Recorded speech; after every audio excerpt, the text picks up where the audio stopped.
Hello, my friends. Welcome to today's TLC.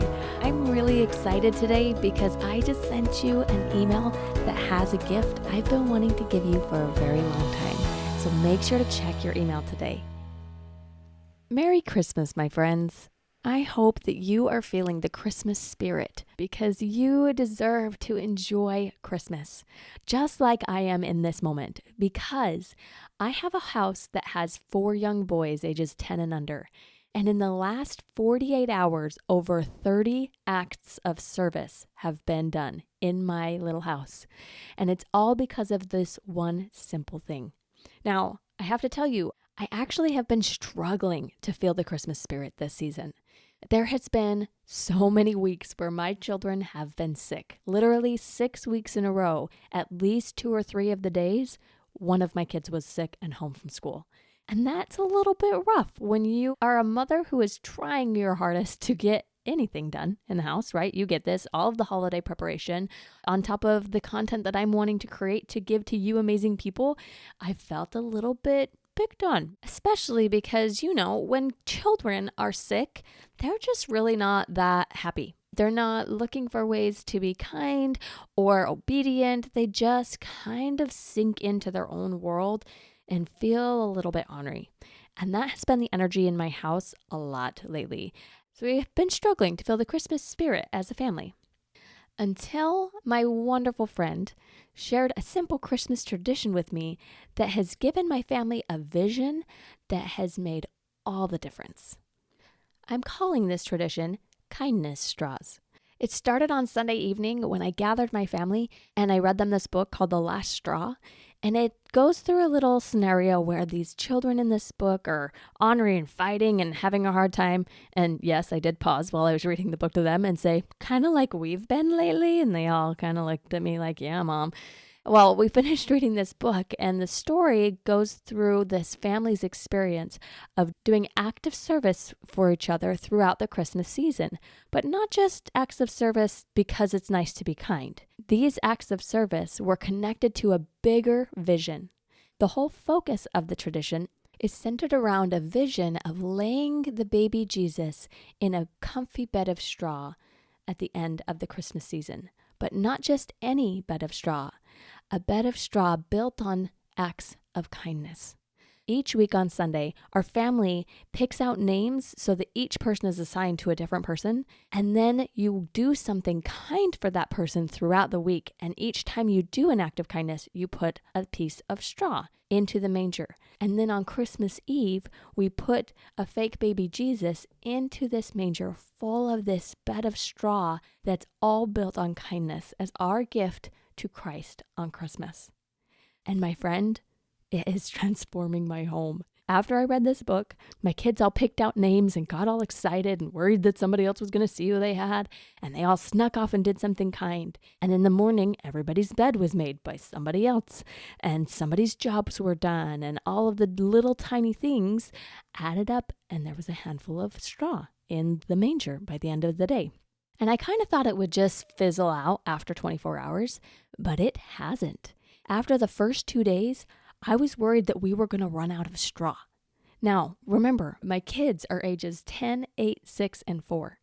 They're not quite old enough to be doing huge acts of service. They're simple things, right? Including my 10-year-old helping my 4-year-old with his person, even though it wasn't my 10-year-old's person, because he wanted his little brother to feel the Christmas spirit too. And that has spread. It's easy for me to figure out who has who because they're really not that sneaky about it. But I've noticed that they aren't just helping their person.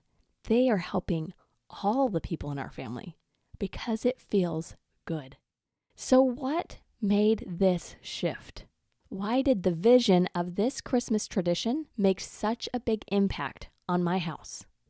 As I've been thinking about this over the last few days, watching this miraculous experience unfold, I've broken it down to 3 reasons why this clear vision has transformed my Christmas season.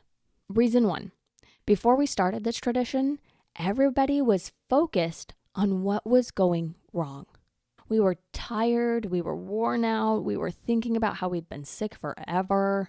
And while we're sitting in this misery, our minds naturally see what else is wrong. My brother's hitting me. I have to do this thing for work. I'm struggling because I didn't get the thing done I wanted to, and now I'm beating myself up. All of that negative self-talk is easier to access when you're already in that negative place. Welcome to the default brain. If you don't proactively give it something positive to think about, it will default to the negative because negative things are what it's trying to avoid, so it'll look for them. I know, it's totally backwards, but this is how your brain works. So that's the first reason why this bigger vision shifted my family's experience. That clear vision gave their brain a job. It told them to look for ways to serve instead of look for ways things are going wrong. Reason number 2. When we were in that negative space before this shift, a lot of that energy was because my children and myself and my husband included were looking at the other people around us to solve our problems. Well, why doesn't he share this toy with me? Why won't this kid be obedient? This boss keeps telling me to do this thing over and over again, and I'm just so worn out by it. Or whatever it is that comes up that we feel kind of a victim to. This is so natural. But when we do that, we actually give away our power to change anything. If it's the boss's fault or the children's fault or the sickness's fault that we're in this negative place, we have to wait for all of that to change for us to feel better. It's really disempowering. Reason number 2 why this clear Christmas vision shifted the energy in my home was because it helped each member of my family refocus on what they can do. Sure, they were looking for ways to serve someone else, but it's their own action that they were focused on, not whether someone's serving them, but what they can do to serve someone else. So often when we think about the holiday season with our family gatherings or our gift giving and receiving, we're worried about what other people are going to do and say.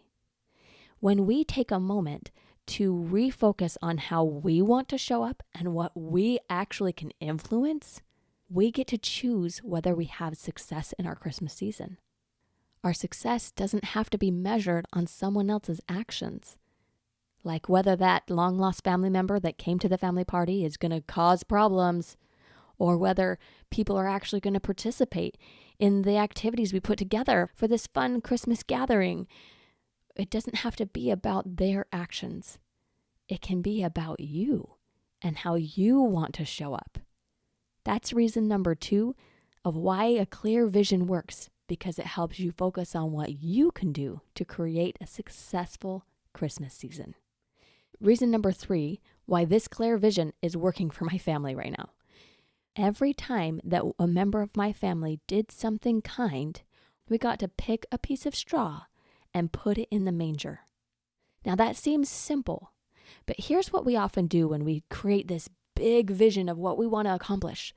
Then we stand at the bottom of that mountain and we look at the top and we measure the gap between where we're at and where we want to be.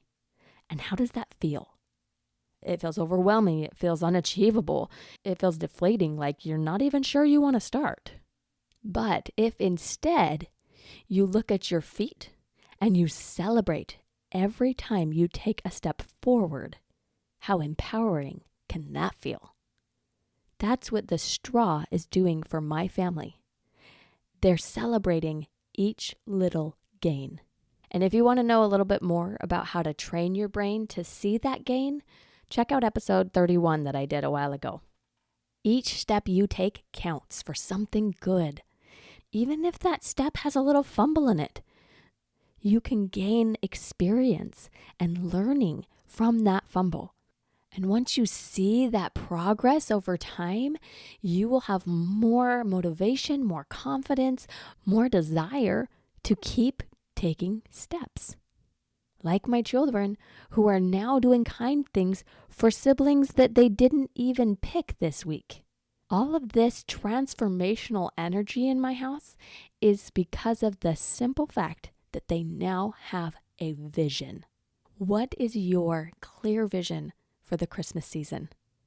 What do you want to create? Not what you want someone else to experience. What do you want for you? Take a moment and just picture yourself at the end of the Christmas season, soaking in what success would look like for you. I helped a client recently where she talked about her Thanksgiving break. I had invited her to go into a family gathering she was a little anxious about with a clear vision that will help her find success. And as I asked her, what does success look like for you? She said, success would mean that I didn't get worked up over things not going the way I planned. Notice, that did not mean everything went the way that I planned. It was something she could influence. Her success meant that she didn't get worked up. What is your vision of success for this Christmas season? What would just feel so good at the end if you were to reflect back and say, I did it? With that clear vision in mind, let's remember the 3 ways a vision can transform your Christmas season. It can give your brain a job to focus on instead of the default, which often tends to be negative. It can help you focus on yourself and what you actually can influence. And it can give you a chance to celebrate when you are creating that vision. What do you want to create this Christmas season? And how can you celebrate even the little steps along the way? It may not look like my kindness straws tradition, or like my client who just wanted to make sure she didn't get worked up when plans changed a little. You have something that will mean success to you. Take a moment to define that vision and give yourself the gift of a purposeful Christmas season. It's working in my house. It's working for my clients, and I know it can work for you too. Merry Christmas, my friends. Are you getting my TLC Tuesday emails? They are filled with tips, insights, and invitations to help you add light to your life. Go to thelightcoach.com/subscribe and make sure you're included, because big things are coming and I don't want you to miss them. Together, we can create self-confidence and clarity in life after therapy.